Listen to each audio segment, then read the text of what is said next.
పుష్పము అనేటటువంటి దాన్ని పూజలో ఉపయోగిస్తాం.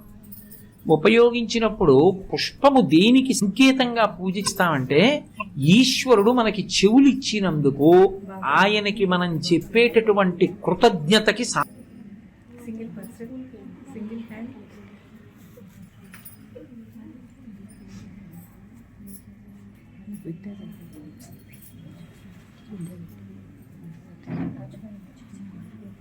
మీరు ఒకసారి వెనకరండి.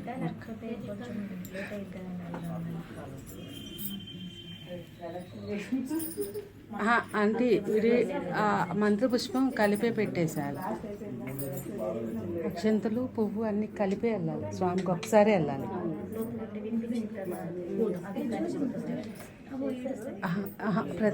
మీరు కొట్టేయండి కొబ్బరికాయ తెచ్చిన, ఎందుకంటే ఇంకా లాస్ట్లో ప్రదక్షిణే కదా.